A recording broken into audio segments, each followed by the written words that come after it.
আপনি বলছিলেন যে যখন বাচ্চাদের দেখা যায় কিডনি ফেইলার হয় এবং দেখা যায় তখন তাদের ক্রিয়েটিনিন বেড়ে যায় এবং ক্রিয়েটিনিন বাড়া মানে আমরা জানি যে ডায়ালাইসিস করতে হয়। তো বাচ্চাদের ক্ষেত্রে আসলে কয়টা ডায়ালাইসিস করলে তখন তাদের কিডনিটা স্বাভাবিক অবস্থায় ফিরে আসতে পারে? এটা এক্সাক্ট কোনো যে ধরাবাঁধা নিয়ম আছে তা না, এটা নির্ভর করবে আপনার ক্রিয়েটিনিনের পরে কিডনির কতদূর ফাংশনিং আছে, এটা তারপর নির্ভর করবে কিডনির তার কন্ডিশনের উপর নির্ভর করে। অনেকেরই দেখা যাচ্ছে যে ফ্লুইড রিপ্লেসমেন্ট থেরাপি দিলে নর্মাল অবস্থায় পুরো ফেরত আসতে পারে।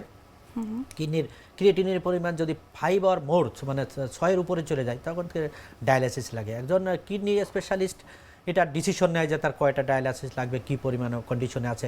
এটা হসপিটালে ডাক্তাররা পর্যালোচনা করে যে অ্যাকচুয়ালি তার কিডনিটা কোন অবস্থার থেকে আবার পূর্বের অবস্থায় ফেরত যাবে, তার কতটুকু রিপ্লেসমেন্ট থেরাপি দরকার, কতটুকু দরকার। এখানে এই সময় আবার ফ্লুইড রেস্ট্রিকশন দরকার হয়।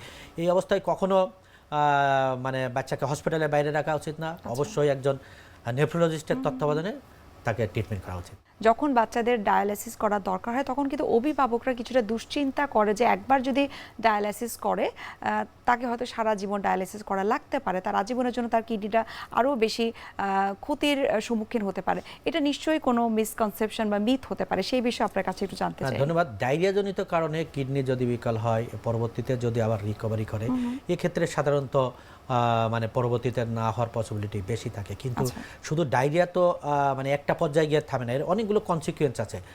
প্রত্যেকটা পর্যায়ে গিয়ে যদি এক একটা পর্যায়ে স্টেপগুলো পার হয়ে গিয়ে কিডনি বিকল হয় তাহলে তার কিন্তু এটা পরবর্তীতে ইরিভার্সিবল ড্যামেজ হয়ে যায়, পরবর্তীতে এটা অনেক দিন পর্যন্ত থাকে।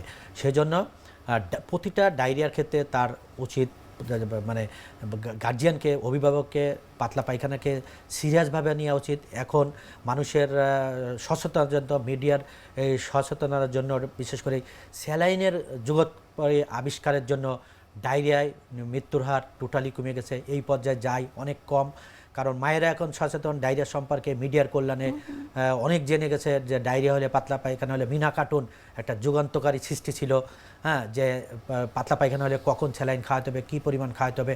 মারা কিন্তু এখন জানে যে পাতলা পায়খানা হলে আমার বাচ্চাকে স্যালাইন খাওয়াতে হবে, কিন্তু তার ভিতরে কিছুটা কুসংস্কার হয়তো আছে, কিন্তু সে স্যালাইনটা ইনশিওর করছে, কী পরিমাণ খাওয়াবে এটা না জানে। কিন্তু প্রথম পর্যায়ে স্যালাইন খাওয়াচ্ছে হসপিটালে, কারা নিচ্ছে না? যারা অনেক রুরাল এরিয়া থাকে, দেখা যাচ্ছে অনেক হসপিটাল সম্পর্কে জানে না, তাদের নাগালের বাইরে হসপিটাল। আর সবচেয়ে বড় যে জিনিসটা আমাদের দেশে এই বিশেষ করে ফার্মেসি, ফার্মেসিদেরকেও সচেতনতা বৃদ্ধি করতে হবে যে তার কাছে যখন একটা ডায়রিয়া রোগী যাচ্ছে তখন সে কিন্তু স্যালাইনটার কথা বলে দিচ্ছে। আর স্যালাইনগুলো তো আমাদের নাগালের বাইরে ভিতরেই আছে, যে কোনো দোকানে এখন স্যালাইন পাওয়া যায়। কিন্তু তারা যদি বলে যে সেও প্রথমে যদি একটু সেন্সিটাইজ করে দেয় যে আপনার বাচ্চার যদি পাতলা পায়খানা বেশি হয়, বমি করে, তাহলে কিন্তু আপনি এই বাসায় ট্রাই করেন না, আপনি নিকটবর্তী হসপিটাল এবং চিকিৎসকের শরণাপন্ন। তাহলে ডায়রিয়াজনিত যে কমপ্লিকেশনগুলো হয় এগুলো কিন্তু আর হবে না, আগের থেকে এগুলো রুখে দেওয়া যায়। জি স্যার, আপনাকে অসংখ্য ধন্যবাদ।